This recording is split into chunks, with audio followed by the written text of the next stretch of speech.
nobody quite as smooth as us. See, I done worked and I done bled, cause I done hustled way too hard. And I get further every step, if sky's the limit, shoot for stars, huh? Some didn't think we'd get here. I told them just watch. I push that light to get that dough, but I don't break cause I've been broke. If ain't no pain, then ain't no growth. I came in the running and bet if I had to, I'd do it again. It ain't no race if I don't win. I push that weight to get that dough, but I don't break cause I've been broke. If ain't no pain, then ain't no growth. To keep it 100, I came in the running and bet if I had to, I'd do it again. It ain't no race if I don't win. Yeah.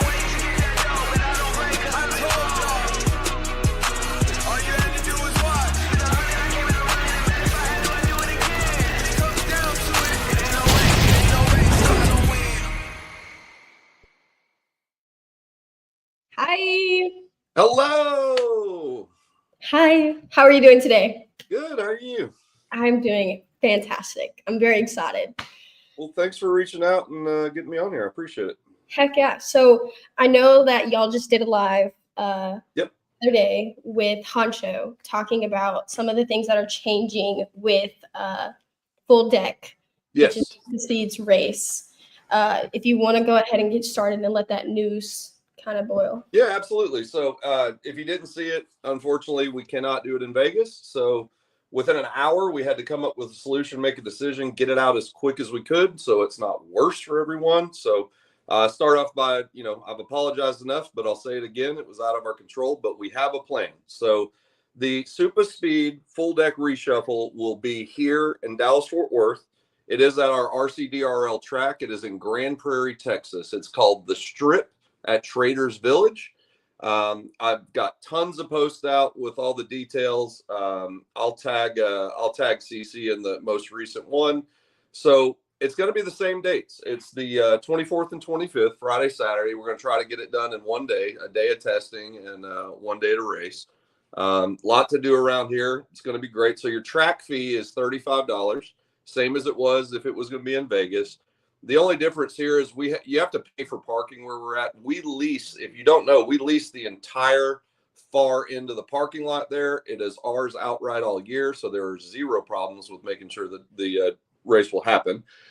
It's where we tried to do the March meet, and it rained on us. So $6 for parking, $35 track fee. Entries remain the same, $100 a bracket. It was Vegas-style race, so I know that's expensive, guys, but that's what it was last year. JB is still doing the last man standing side pot. So I don't know the exact details of how that buy-in worked, but regardless, somebody last year made a crap ton of money. You get into a pot. You don't have to do it, but you get into a pot, and whoever in that pot finishes the highest in the race gets that pot. So that's kind of cool. So Vegas was always, you get 2 hits in each lane. That's it on test day. We're not doing that here. You got a lot of people who had to change their plans, come here. It is a prep track. It will be prepped. Reason being is our track is steamrolled flat. There's zero aggregate and bump in it. If you don't spray it, it's horrible. It's a bad surface. It's built that way on purpose. So you will have 3 grooves in each lane. It's not going to be a single groove. There is absolutely no tape. It is a prep track, but you will have 3 separate grooves. As you know, with Supa maintains the line. I am myself, Mike Mercadell, and Supa are directing the race. Supa will be watching the line, taking care of it. Our local crew there already has a technique where we heat and scrape. It works great. We've been doing it all year. Mercadell will be running the tree. I will be on the microphone, and guys, get ready for a strict race. If you came to the March meet, I will be on my watch. We'll call everybody up in pairs, and I will be at the tables, and I will be calling a 3-minute, 2-minute, 1-minute warning. If you're not standing at the table at that time, you lost that round. You're out, period. So, guys, be on your toes. Pay attention. It will be on RC Drag Races. So $35 track fee, $6 for parking, $100 A and B bracket. Friday, you can get there and start moving in around 7 a.m. We have a 10 a.m. to 5 p.m. testing time. You're going to have 7 hours of testing. So 7 hours of testing there on Friday. At 5:15, we are going to do a random chip draw for a random gambled 16-car race. It will not be top qualifier, fastest racers, quick 16. It's going to be Vegas style, luck of the draw. 16 people will draw out a hat. If you get a number 1 through 16, you're going to be in the race. We will, at the drivers meeting there, let the people decide. People had to spend extra money to change their plans. So we'll, at the drivers meeting, come up with a buy-in for that race for that night. But first place gets a Rig OGO 9800 bag. Second place gets a Supa battery. And then I imagine we'll do like an 80-20 split for first and second on whatever the buy-in was there. So that's Friday night for you. People have already asked me if they can drop a trailer on Thursday. Yes, you can, but you cannot drop it in the pit spots. Drop it about 3 rows back. We have the whole parking lot there. Lock it up, because we do still have people that are coming that paid for reserved pit spots. So if they're coming in on Friday, we're going to have them staggered, everyone who paid for the reserved pits. And then it's first come, first serve on Friday, 8 a.m. You cannot start setting up your tents until 8 a.m. That's the time, period. We don't want you to block and have to make you move anybody again. So there's your Friday night. On Friday night after that, if you'd like to come join us at Texas Live, which is by Texas Stadium, right by AT&T Stadium, Cowboy Stadium, we're going to have a meet and greet at Texas Live. It's a great place. Saturday, track is going hot at 9 a.m. You can get set up and be ready at 8, guys. You can be at the track at 6:30 if you want. It's open. You can come in. You're already set up. You're only going to have 1 test hit in each lane on Saturday morning. That's the only Vegas style, because you're going to have 7 hours on Friday. Then we go straight to racing. It's a random RC drag races deal. It's nothing like what we do at RC-DRL, no qualifying. This is a super speed full deck reshuffle race. So like I said, we're going to try to get it done all on Saturday. We have 0 curfew at this place. We can run till the next day if we want to. So guys, there is plenty of food at Traders Village. There are 3,000 vendors in that parking lot, an amusement park, food vendors, flea market. We normally have some people that come out to do food service. We're working on that right now. So you'll be good there regardless. So we'll just run it through to the night and get it done. And again, 3 separate range. Y'all guys know how Supa maintains. It's going to be a good race. It'll be a good time.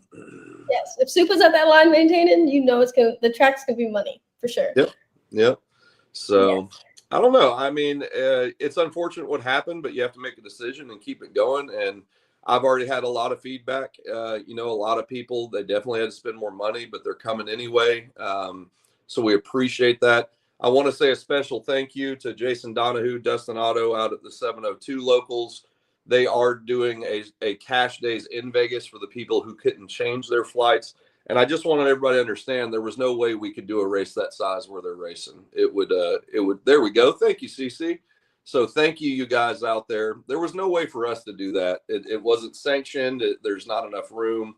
So I hope you guys have a great time out there. They're excited to host that and help all you guys. So look forward to it. Just a quick note, if you're coming to DFW, you already took 4 days of vacation off and now you're having to come to DFW. You have Traders Village, like I said. You have Mario Andretti karting racing 4 minutes from the track. You have main event, bowling, arcades, fun there. You have Six Flags over Texas 15 minutes from there if you want to go to Six Flags. Texas Live, where we're going to meet up and have the meet and greet Friday night. And AT&T Stadium, Cowboy Stadium, does tours of the Cowboys locker room, stadium, and everything. That's 15 minutes away. And Fort Worth, if you've never been to Texas, is a really cool historical cow town. I mean, it's a really neat place. I went down with AJ Marasco, Junie, all the guys a year and a half ago. We had a great time there. So there's plenty to do, guys. Just go to my personal Facebook page, and I've shared it. Apparently, it's been shared 229 times, these details, with a GPS satellite overview of where to go when you get there. So I don't think I need to share that anymore. I think if you haven't seen that, you're not listening. Frank wants to know if there's going to be any barbecue there. So the vendors that come, we do have a barbecue guy and we do have another home cooked style guy. We don't have that confirmed, but literally a 3-minute walk to your left of the track, there is tons of barbecue in Traders Village. There's all kinds of food in there. So you've got great places. Awesome. Well, shit does happen, guys. But I think it's going to be a great event because Mercadale has a great track up there. Shout out to him for allowing that on such a short notice. Yep. And guys, it's very hard to put on a big event like this, especially when stuff happens like that. You know what I'm saying? So I just want to say shout out to you guys for powering through and still making the race happen, because the race could just be totally canceled. Yeah. They could have just been like, hey guys, no race. But instead they tried to figure out a way to give you guys a race. So shout out to you guys. I want to say thank y'all because I know that's very hard and I know the amount of stress y'all have been under for the past few days. So congratulations. Thank you so much. I appreciate that. We never give up, period. So yes. Thank you guys. Hopefully everybody will be there. And sorry for the guys. So I do know some people couldn't get their money back for their hotels or their flights. Sorry, guys. See, I just dispute those charges. I mean, it's either give me my money back or shoot, I'm going to get it back. We're all racers. I mean, if you don't travel and get protection for at least travel credit, I mean, weather can happen. You don't want to go. And it sucks for people. I hate it. But I never book travel without a cancellation option or travel credit. And it sucks for people who couldn't do that or afford that. And I don't know what else to say. We've apologized about 100 times. So, but I hope y'all have an amazing race. And thank you. Yeah. Awesome. Well, I appreciate your time and thanks for letting us get the word out, CiCi. Heck yeah. Well, I'll see you later, Brooks. Thanks. All right. Y'all have a good night. All right, guys. So that was the super speed race that has been moved to Dallas, Texas at the RCDRL track. Okay. We did have Debo coming on here. He said he had a little emergency, so he's going to be back later on the show. So now we're going to get talking to IMDRA. They raced like 12 different classes in that one weekend, which I think is so cool and also like insanely like insane. Like, how could you possibly do that? But we have some of the winners on. Before we get started, I do want to do a huge shout out to Rod Hicks for putting on that event and also having the ability and the patience and the time to hold a 12 class race, which is, again, insane to me.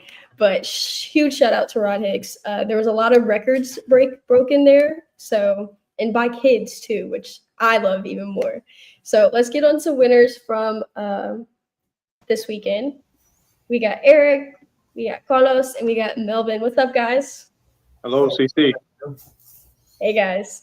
So let's just do a recap of who won what, okay? Carlos, you won first place in Electric Pro Mod.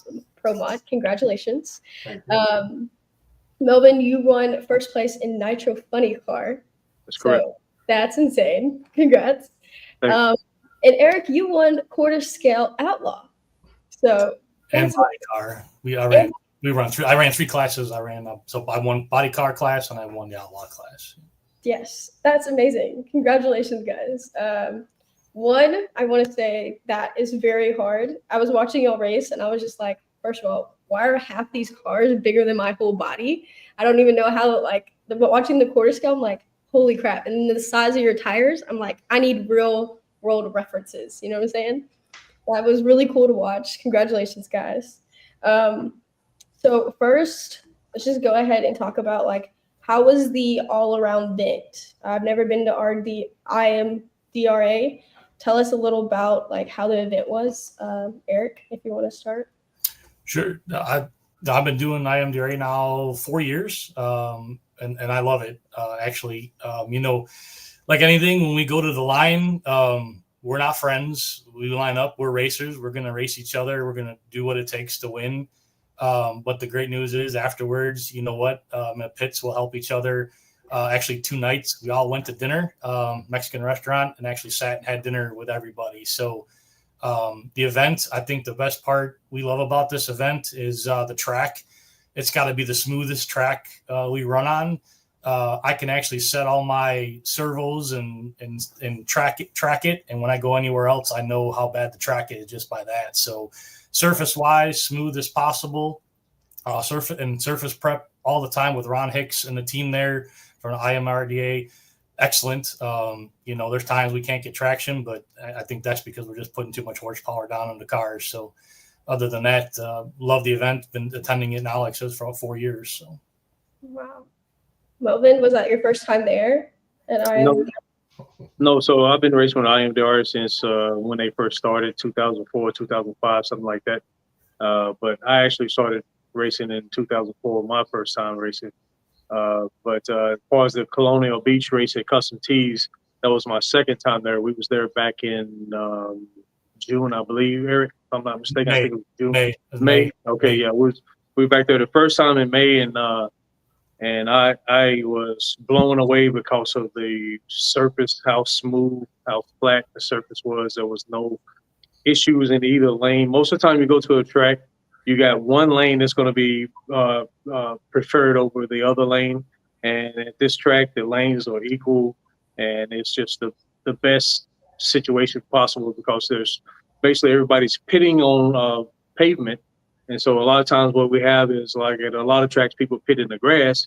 They get the VHT from the track stuck to their shoes. And then when they go to the pit area, they get grass stuck to their shoes. And then they come back to the track and they track that on the starting line. And you end up having a really bad track prep surface, dirty track at the starting line. So that track is just the best situation that I've ever been in as far as my years of racing. It's just a perfect situation, perfect track. Awesome. Now, Carlos, I've heard about how great it is, how great the track is. Is there anything else about this track that just like stands out to you, or why y'all keep going to this track? That was my first time there. I'm doing this with IMDRA for 2013. That was my first event in Florida. So it's going to be like a 12th year already. But it was my first time being there. And it was a great, great track. Normally, we struggling with one of the lane. On this one, the lane choice it's going to be a big deal. If you take the lane choice, it's not going to be something they are going to affect us. So in my side, I'm run for electrical. Those guys is nitro, so they're loud on the track. When I run, it's quiet. Nobody really hear. You got a street car, electric car. You know how it is. All Yes. those guys, they are loud like crazy.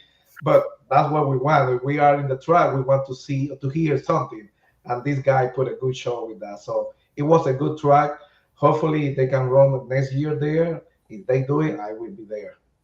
That's awesome. I'm so glad to hear everybody having a good time. I talked to a lot of people and they said that that track was money, especially because there's so many records that had been broken there. So that was awesome. Glad to hear. So let me interject there. So that track is a temporary surface. Ron Hicks is building a permanent track at that location, at that drag strip. So that's Customs Tees Motorsports Park. But Ron Hicks is building a custom a track dedicated for our RC cars. It's on the facility, but we wasn't on it this weekend. His track is incomplete. So that track being so perfect, it's almost like it's almost a blessing and not a blessing because we love that surface. But then when Ron's real track, his dedicated track is finished, we have to move to that track. We will no longer be on that surface. So, but Ron has promised us that he will have nothing but the best on his dedicated track. So we hope that we have a equal surface. Yeah, it was just a foreshadow. It's basically foreshadowing to let you know, hey, this is track, this money. Right. Just wait till you see the track that he's going to complete. Right. Exactly. That's awesome. So, Eric, give me a rundown of your car, the quarter scale. Okay, what kind of car is it? What you got in it? Tell me your secrets. There's no secrets. They're pretty simple cars. I run a Floyd Vic car. Very proud of that platform, and they're all the same. I have 3 of them, and that's because I can change parts, switch.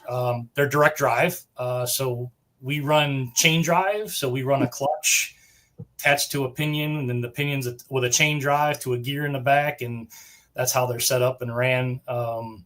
Really not a lot to them. A couple of uprights, axles. We pretty much have to make a lot of parts for the cars or get them from Floyd. He like I said, supports his cars. They're great cars. broken records. I've got more trophies than I've ever had.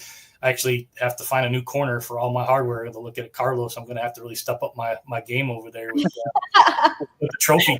I tell you, man, I can't beat that yet. But yeah, I mean, the cars are great, easy to work on, easy to maintain. I've been doing RC 32 years. I've done electric, I've done gas, quarter scales, my first big scale I've owned now, and I'm enjoying it. I like the fact motors we run, they're $9,000 for a motor, but I've run the same motor for 4 years. Don't need to have to worry about having that special battery or this new motor that come out that's the hot ticket, or the ESC that's the hot ticket. So I've been having a really good time. It just takes a lot of work. Luckily we have Linwood RC Dragway close by. We get a lot of testing and tuning in, and I swear I'm probably there we run every other weekend, and I'm pretty much there every time running with everybody at the track to put the work in to see, what combination, what improves the car, what makes it better, what clutch pack do I need, what, carburetor do I need, what spark plug do I need. I mean, it gets pretty intense in the details that you got to follow to run fast. And, traveling out, when I go out to that track, knowing we got everybody around the world coming to the Worlds between Brooklyn and North Carolina and everywhere else racing together. It's stiff competition, and you better be on your game because they're all on their game too. So I enjoy it. It's fun lining up to those guys. Again, we might talk in the pits, joke around, but when it comes to the line, we're both we're going to go at each other's throats no matter what. It's racing, and there's no friendship at that line. But once we get off the line, then hey, we're back to normal. The world comes back, and we're good. And that's what racing's about. And I think that's what really draws to the drag racing is the family piece. I mean, it's that same philosophy handles to the Linwood track too. Got the guys there. We bicker back and forth and do up to the line. We'll race. Even practice days, we'll race each other just to see how we're doing, what we're stacking like. And afterwards, you know what? Hey, I broke something. You got one of those parts? Yeah, I got one. Let me borrow it to you, or here, take it. Just get a new one and give it to me next time. So it's good. Really cool. That's really cool. I feel like that's like the racing family. Like, you need this. Here's that. That's my dad. If you come to my dad and ask him for any part, he will give it to you, which I think is insane, because I'd be like, sir, I kind of need that. That's our last one. He'd be like, it's fine. It's not going to break. Watch how God does not let it break at all. And he's right. He is literally right.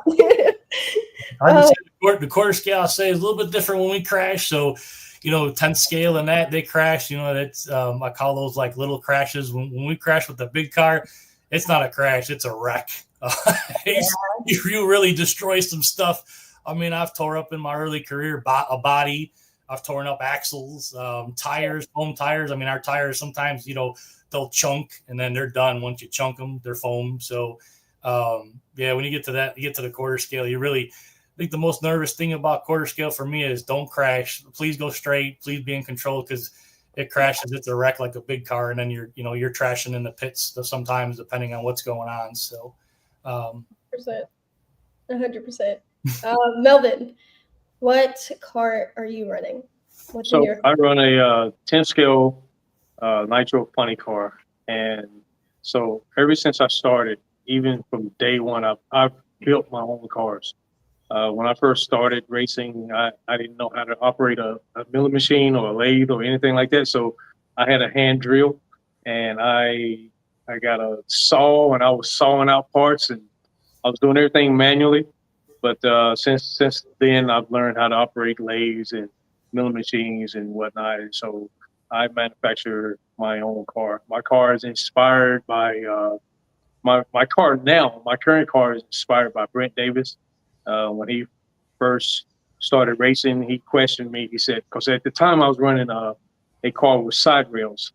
And he asked me, he said, what do you think is best? What would work best, a flat plate or side rails? And I told him, I think the side rails is the best way to go. And he went totally opposite of what I said and went and made a flat plate. And it was the best decision anybody could have made. So he actually designed his car with a flat plate and link bars so that you can tune the chassis. So when people have chassis tweak, you can take these link bars and you can adjust them and retweak your chassis. And so I redesigned my chassis behind his car. and it's my own design. It's different than his, but it's influenced by his design. So, like I said, it's a nitro funny car, and I run a .21 Novarossi 35 plus 21, which you can't get anymore. But that's the engine I run, and I run it bone stock. I take the motor with drag racing. You can't have all that pinch and all that resistance on the sleeve. So I run at least a gallon of fuel through the engine before it ever sees the track. And that means pretty much an all-day affair. So when I break engine in, it's an all-day affair. I take a Saturday, and sometimes it spills over into Sunday, like almost a 2-day, day and a half thing, just to get it to the point where it's ready for drag racing. And a lot of times, if your engine is tight and you go to the line, you're only running a total of probably 2-3 minutes total. You crank your car, you go to the line, you make a 1.5-second run, and that's it. So you can't have all that pinch in there. So you need to really break it down. Wow. Although he'll tell you it's a stock one, but it's racing. There ain't nothing stock in racing, but that's okay. It's stock from the Novarossi manufacturer. It's stock, so it's not like a low end engine. I don't really know what the low end engines would be, but it's not like those engines. I think if you bought a low end engine, you would need it modified. And I could be wrong. I could be missing something by not modifying my engine. It could be, it could be power gain, but I just find so much consistency. I don't blow plugs. I don't have to mess with my tune. My car normally, I got a little something going on right now. It's kind of throwing me for a curveball, but normally my car is pretty consistent. And once I hit a number, I pretty much stay there all day. Yeah. That's interesting. Yeah. Now, Carlos, what kind of cars are you driving? In my case, it's going to be a little bit more easy than these two guys because they have to custom basically every part they're doing. In my case, I'm using the drag race concept chassis. This is one of my sponsors, Kenny Lupi. So technically, all the part of my chassis is coming from there. So if I broke something, just go to the internet and get a new part, put it there, and this is the easy part. Obviously, I got my little secret on my chassis. I do this and that. I can share too much about what I do with my chassis, how it is. But technically, it's electric car. We got a R1 EIC. That's the normal what they're using. 80% of the people right now is they don't use it. If they don't use it Mamba, they can use it that one. That's the two most common. Excuse me. The two most common ESC right now. So the motor is depending how is the track. I can use McLaren or I can use Trinity. It's depend. I'm already got two ESC with two different motor and two different program. This one is depending how is the track. If I example when I went to Linwood in August, there we don't have too much showdown on the end, so I need to put another kind of motor to give me short, run faster on the short track. So on the other one on Virginia, we got 13,000 feet to stop. So I can use another motor. So it's a fun tire. Something what I use it is the new gen battery. This is one of my biggest sponsors, actually my team. We call CiCi Racing New Generation Battery. So this is my biggest sponsor, Joe Carrion. He's the guy to Melvin know him. Joe, Joe. He are in IMDRA for before me. He got a good battery. So one of the secrets is the battery. The people don't believe that. So my team already we using that. I run 115 miles on 12-inch promo, 115 miles, and then I back it up with 113. So if the people don't believe that battery make the power, I don't know what they thought. But technically, that's what I use. It's a fun tire. I use it the Sanwa transmitter. That's what I use it. That's the most common tool on the drag racing.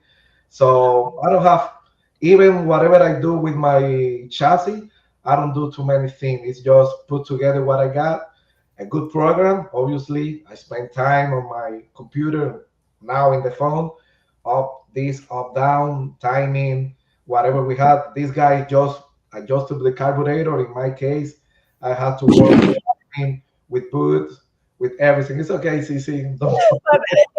It's okay. It's okay.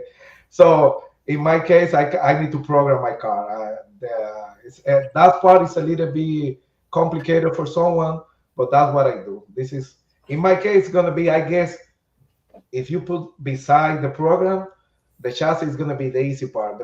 The hard part is the program my car. So right now, we got the faster car, we got the total alcohol faster, pro stove faster, promo, Fonica, basically the 4 hard class on promo phone tire.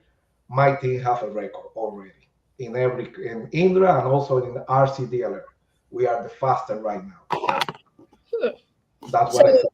So I have a question like for all of y'all. Okay. So I saw with these big ones and I like looked up like the quarter scale cars and stuff like that. I looked up the motor and it was $2,500. Is that a scam or is that what you need to run in those type of classes? So we have there are different classes. So in the dragster class, we have what we call outlaw, and then we have what we call extreme. So outlaw, you're limited to up to a 35 cc motor. So basically, you basically buy a 32 or 34 cc motor, reed case or piston port, and that class is more of a spec class. So I think of it like an alcohol dragster, like a real car alcohol dragster. Your spec, those motors are only about $1,000 out the door. Now, if you run the extreme class, just as the name implies, it's extreme.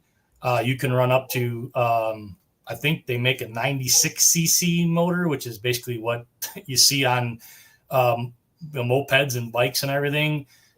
Kiki, who broke the record this last weekend, running really fast. I think he runs an 88 cc motor, very powerful. And, he showed what it can do in a Floyd. He runs a Floyd Vic chassis, shows what it can do in a Floyd Vic chassis. So, it's a matter of what class you get into is going to be the budget you want to spend. So I'm a lot of smaller budget size race teams. So I got my spec ones and actually my extreme car.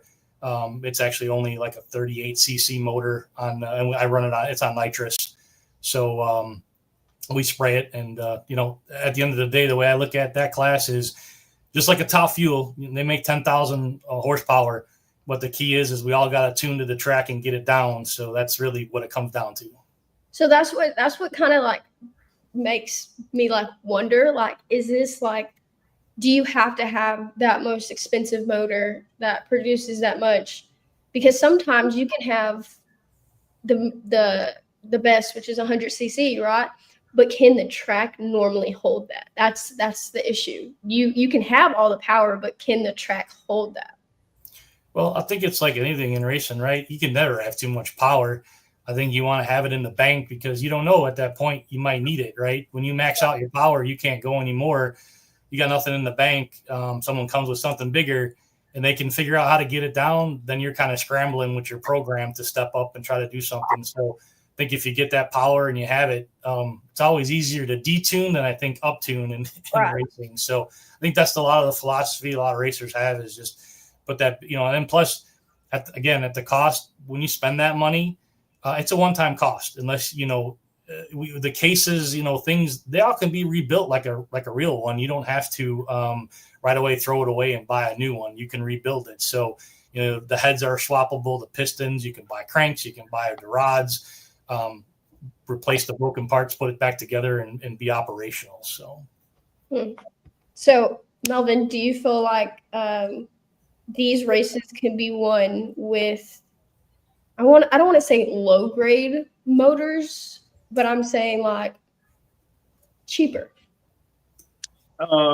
So can it be won with cheaper motors? Yes. With the cheaper motors, I think you have to, my opinion, I think you would have to modify them to bring them up to the specs or the standards of the higher cost motor. So a cheaper motor may not come with a crank with the correct timing to get the most power out of the engine.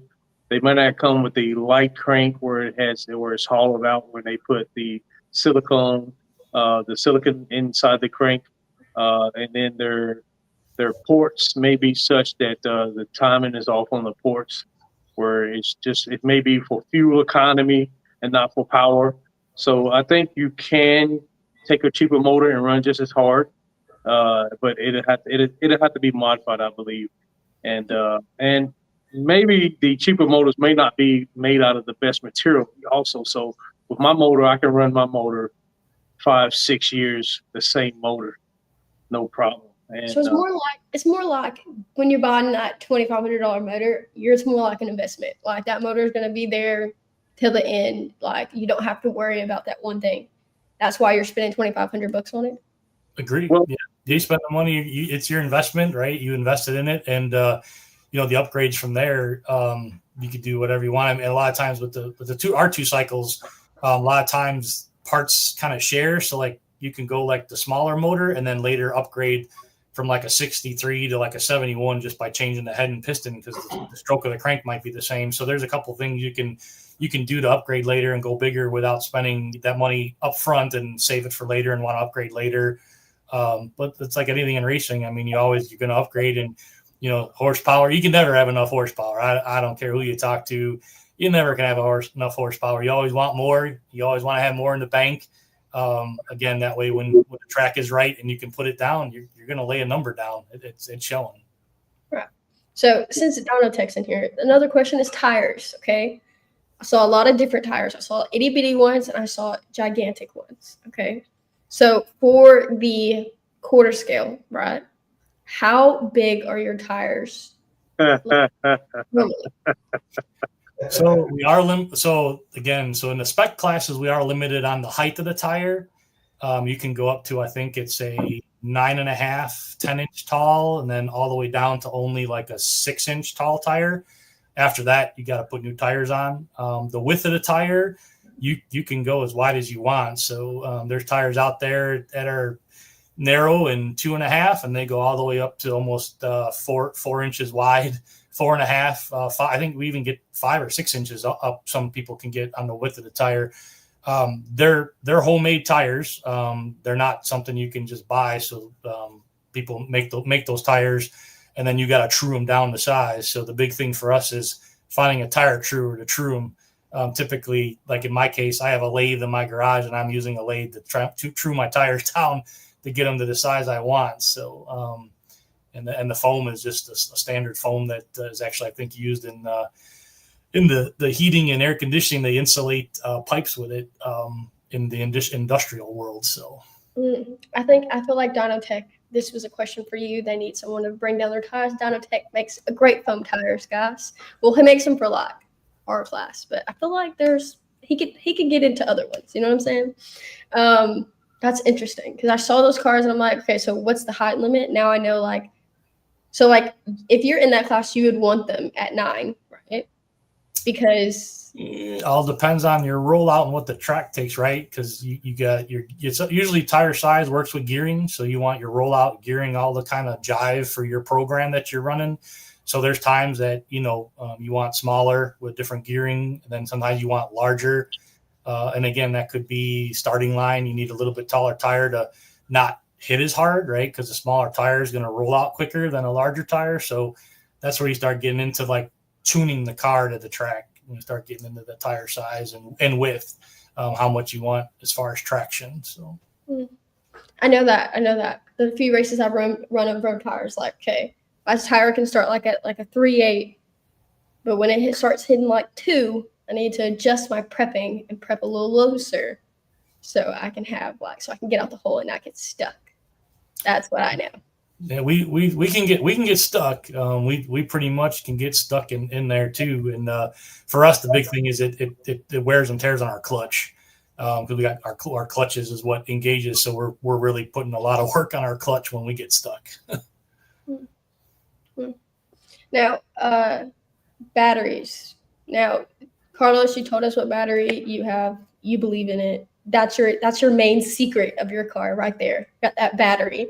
Because everybody uses the same motor, the same ESC. If you open the 90% of the car in our class, they got the same like us because they know that. The only difference you want to see is the battery. So me and my team, that's why we use it. And so far, we got a big. We don't have any problem with that. So the battery is something we can use it here. Is how depend, because you run electric, more more delivery you get. But even on the street eliminator, they use some big block. So in our car, they can fit that battery in our car. So we need to get some specific battery they fit on the chassis.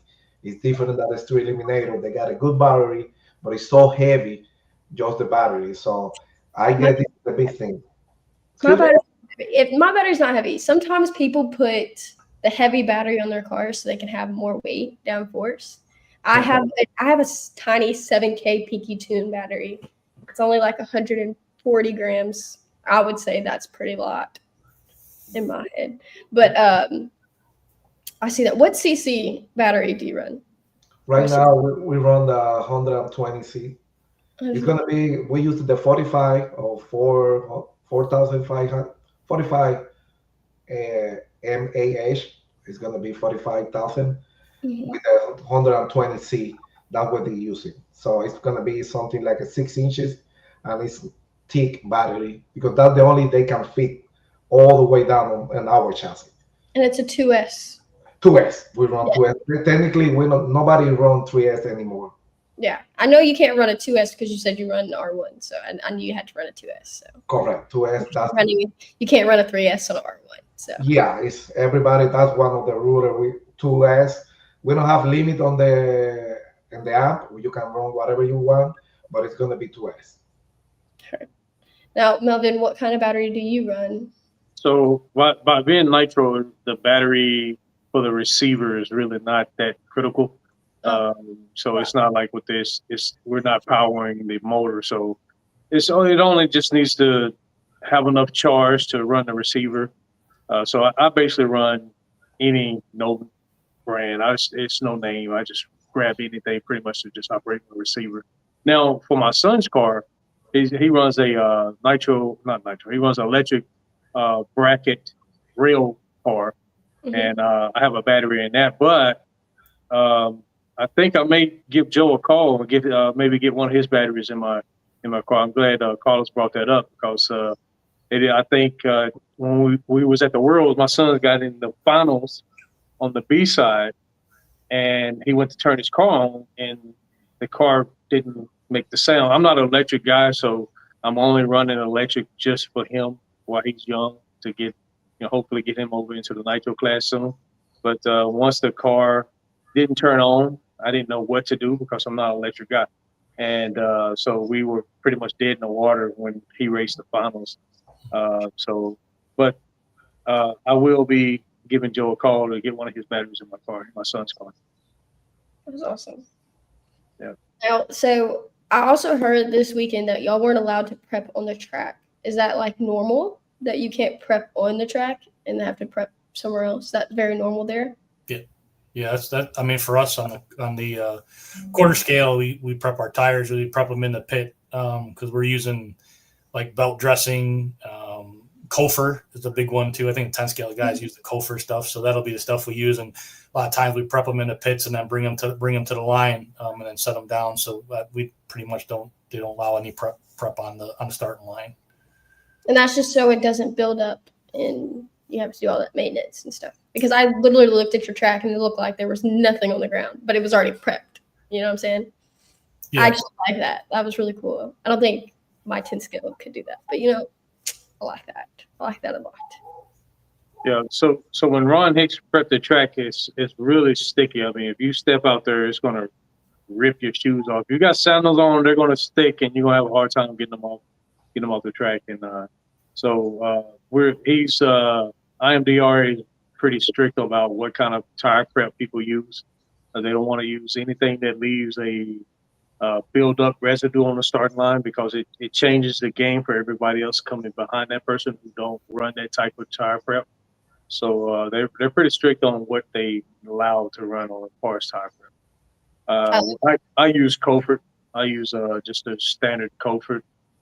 There's the other people have other tricks and stuff they use, but Kofer is the one of the original go-to tire preps for So Tennessee's. That's how do probably you? what I use to comfort. But in our case, we need to see how is the track, because on my class it's critical what kind of comfort you use. We got heavy, medium, and light. So in the morning the track is going to be sticky, then the track is going to be a little bit hot, and it's going to be no sticky. So you need to be aware how is the track and what kind of comfort you use it. So we got three. On my case, we got three. So it depends how I see the track. Like Mervin say, the track already is different. The people start to run. In the afternoon, it's gonna be 100 degrees. The track is gonna be slippery a little bit. Then in the afternoon, it's gonna be sticky again. So this is what I need to put attention on how is the track, to what kind of comfort or bite I'm gonna use it on my phone tire. So, Eric, how was your prepping process? On my case, technically, I guess the other class do the same. When I finished my pass, I was there, clean my car. We got air, blah blah blah. We cleaned the tire. So every pass on different of the quarter scale, I had to cut my. So I got a tire cutter, and I cut my tire every single pass. So to be right, to get the two tires on the same height. So after that, so we charge the battery because we are electric car. So we try to charge the car close to when they are going to call you, because you want to get all your voltage ready, So when we know, because we got an order, okay, in 2 more it's going to be my turn. So I put my car to charge. Everything had to be clean. I check every screw is tight every single time. Every single time I check all the way down. That's the key. We run straight. Then I see the track, how it is. So I take the decision, what kind of comfort, and also if I want to do some little adjustment on my control or on my program, I do. So after that, it's just close your eyes and see what happens. Close your eyes is crazy, but yeah. So But Carlos can close his eyes because he's that good. His car goes straight all the time. we try. he might have that gyro in it. Okay. Oh, that's illegally. Actually, Melvin, how do you do your prep? So basically, when I first arrived at the track, when I get my car out, I go ahead and spray belt dressing into my tires. So that gives a initial soaking, and it penetrates the tire more so than Comfort. And Is that so like tire conditioner? Belt it's belt dressing like with like a mechanic would put on a belt on a vehicle to keep it from squealing. So it's a sticky. I mean, it comes out very liquid, but then once it dries, it becomes sticky. So that to me, that helps the car. I think the Comfort slings out of the tire pretty quickly, and so I think that belt dressing, by being penetrated into the foam, it allows me to have a little bit more traction down track when the Comfort is maybe gone away. So I let that dry, and then before I go to the line, I put Comfort, a bead of Comfort on my table, and I roll the car back and forth in that Comfort, and then take it to the line, and then I try to roll the car on the line to kind of give myself a starting path. Just kind of lay out the Comfort that I got on the tires to kind of lay that track down on the surface. To hopefully when my car leaves, it'll leave in that track. Smart. Yeah. Eric, do you prep the same way, or do you have a different secret? No, it's pretty much the same. Spray the tire down, let it dry where it gets sticky, and then either you can leave it on the line and launch it without a tire, or roll it out and then launch it. Depends on how that starting line is for it. And then there's tricks of just putting lines on the tire when you spray it, so it's not the whole tire. You line the tire, certain areas of it, 3 lines, 4 lines, 5 lines. You could do individual lines with the little spray nozzles. So really, it comes down to how the track is and how much you got to stick the car for the run. So, oh, that's awesome. Now, tuning. Now you're about to give me all of your good secrets. Sure. Okay. You ready? Carlos, tell me about your tuning. How do you tune?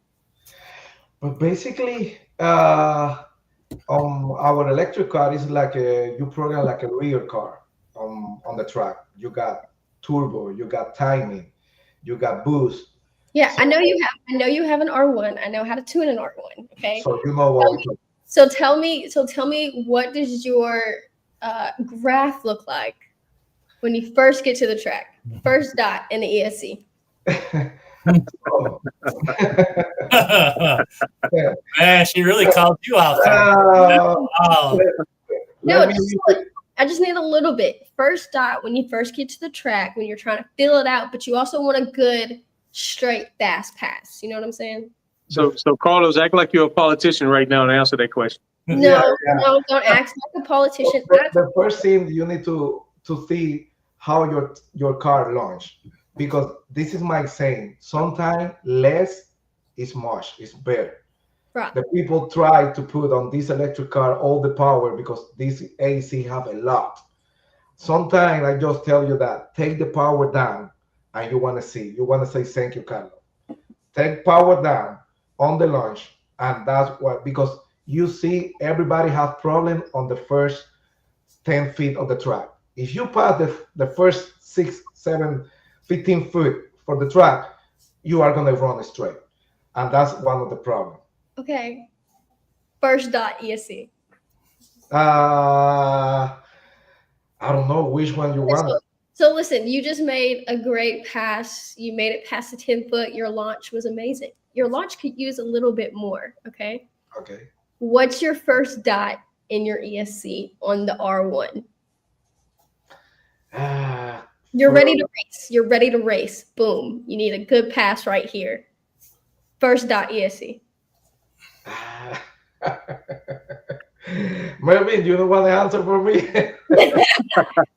Great political answer there, Carlos. Okay, so you can give me a roundabout, like between 55 and 60. Like, you can give me like a close. Normally, again, this is like a real car.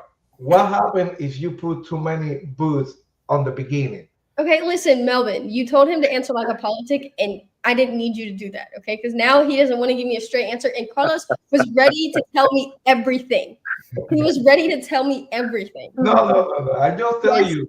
Remember, if you put more boost, you are going to get more RPM and less launch. So you need to play with that. We're not axing turbo and boost right now. We're axing graph, okay? In the graph of your R1, and you're about to start your first round, A bracket first round, okay? Okay. Okay, and you're about to race somebody really fast, like Melvin. Okay. First dot. I can tell you the truth. I can tell you. Wow. You know, CiCi, I'm starting to think this whole podcast was just for you to get that answer out of Carlos. Listen, this is what everybody's tuned in for. We have 68 people in here. Okay. They want to know the tunes and the secrets, okay? So I could tell you my nitro too. Start with Melvin. I'm gonna thinking what I can tell you. That's For sure. I can tell you. Start with Melvin, then I can tell you. For sure. So how do you tune your nitro? You just turn it just a little bit. You take the screwdriver, you turn it just a little bit, and then boom, that's your tune. Yeah, well, kind of. But so first of all, you got to have a ground zero. So you got to at least have your needles in a situation where you're not so far off on one that you can't tune the other. So basically, my tune technique came from a gentleman named Greg Settle, who's no longer with us. He passed away. We were racing in San Antonio, Texas, and he told me, when you tune, this is what you want to do. And that was, I think that was maybe 2007, maybe.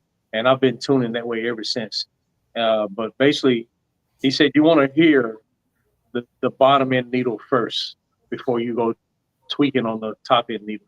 So the technique he told me to use is you clean the engine out, make sure it ain't loaded up, clean it out, and then just bump the throttle like that, just to see the response of the bottom end needle.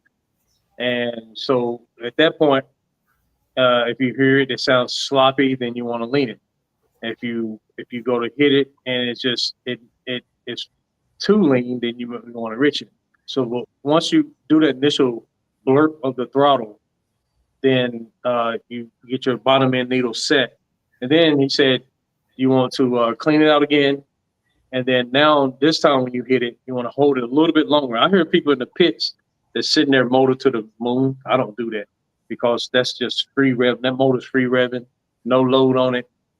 I think you could potentially do more damage than good. But I hold the throttle just a little bit longer to kind of hear what the high needle's doing. So at that point, I go and I adjust the high needle. If I'm not getting the motor to really come up strong, I'll lean it down.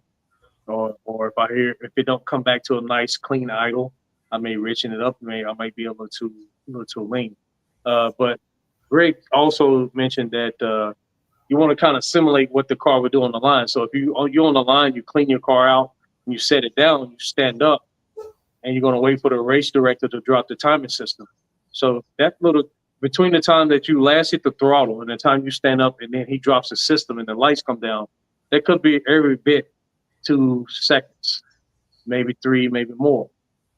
So Greg said he advised me to like count to 5 in between blurps of the throttle. And so that kind of gives the motor time to load up a little bit and fuel, pass through the needles before you go tweaking. So a lot of people, they just hit the throttle randomly and they just squeezing the trigger and they're really not listening to what the needles are saying. So you want to pay attention to each needle, the bottom end needle and the high end needle when you're tuning. Josh said, so Mel, how many thousands of a shim? Oh, Josh, great question.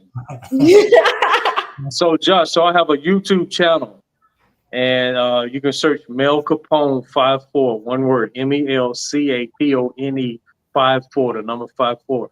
And that video will tell you about setting your head deck. That'll show you how to set your head deck. You want to give us a hint now? How many thousands of a shim?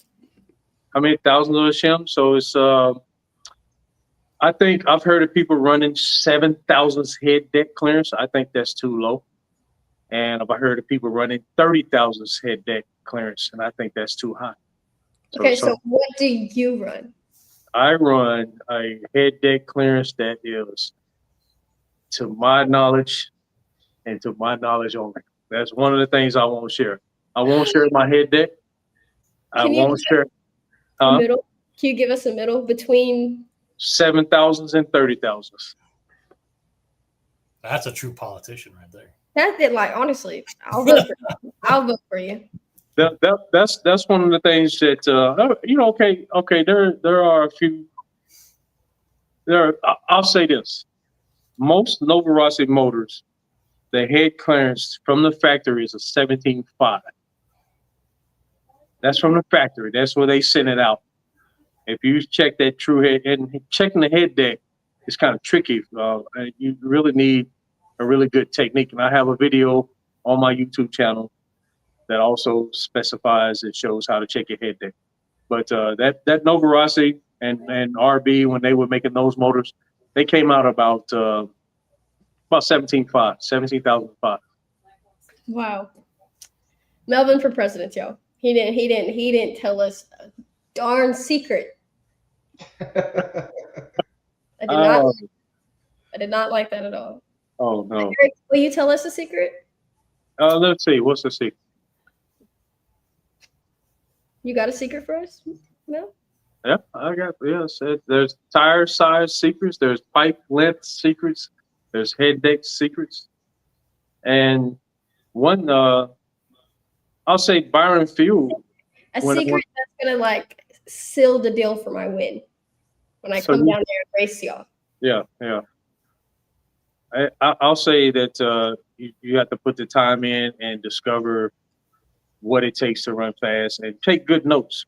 Take good notes and follow your program. And then when you learn something each day, there you go. Keep over those notes. Keep a log. That's what I think I was doing over here, guys. Like, come on now. What do you think I was doing over here? I'm always taking notes. I'm writing down all the secrets. Okay. Yeah. Yes.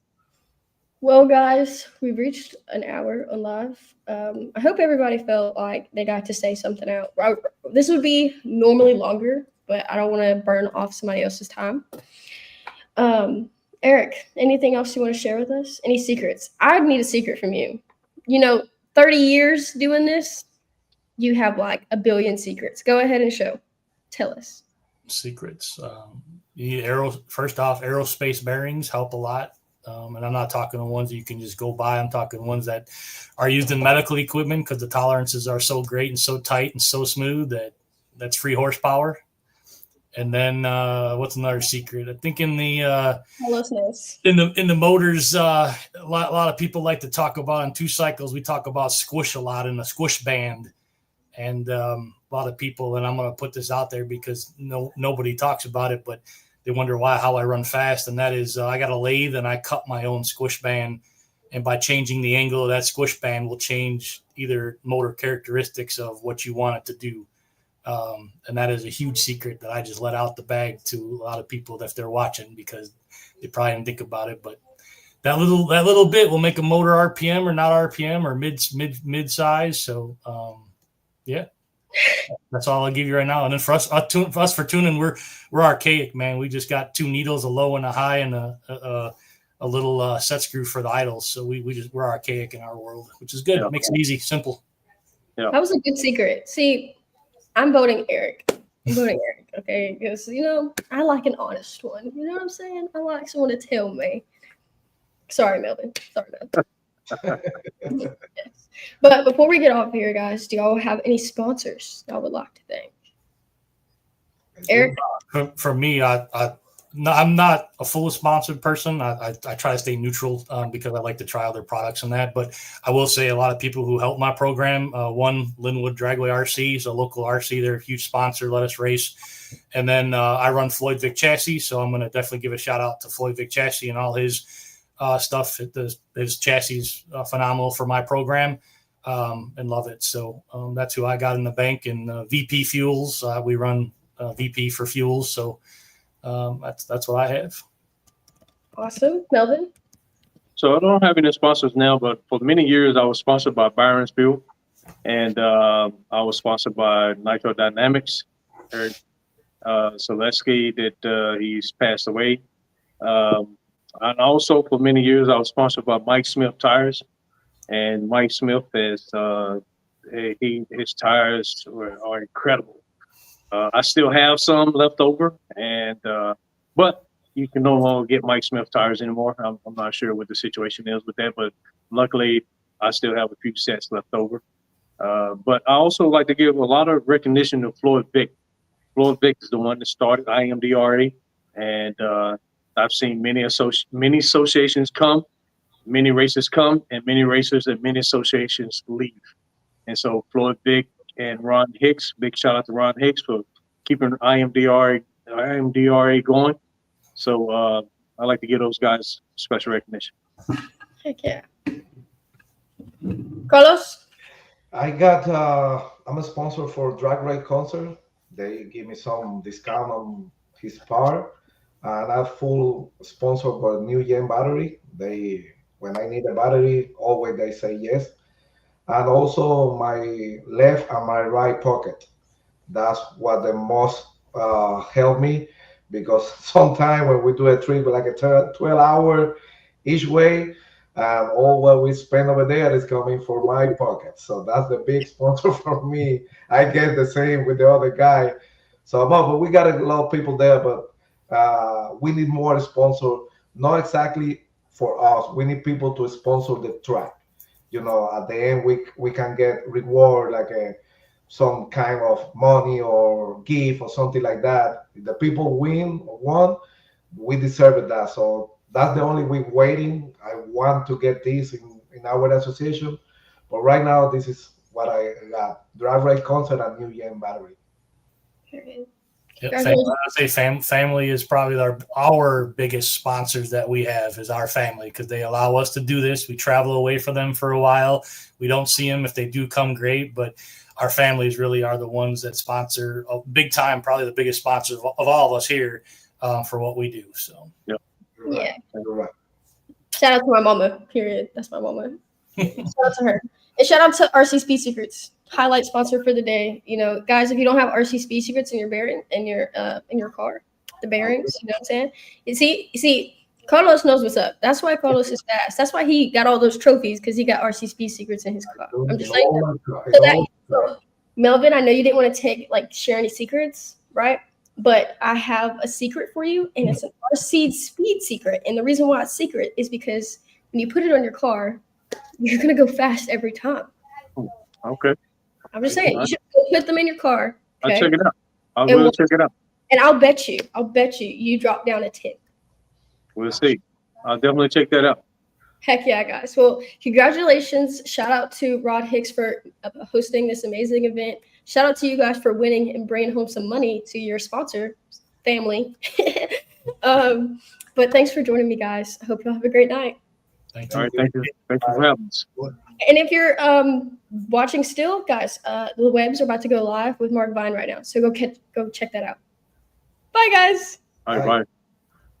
Body quite as smooth as us. See, I done worked and I done bled, cause I done hustled way too hard, and I get further every step. If sky's the limit, shoot for stars. Some didn't think we get here. I told them just watch. I push the light to get that dough, but I don't break cause I've been broke. If ain't no pain, then ain't no growth.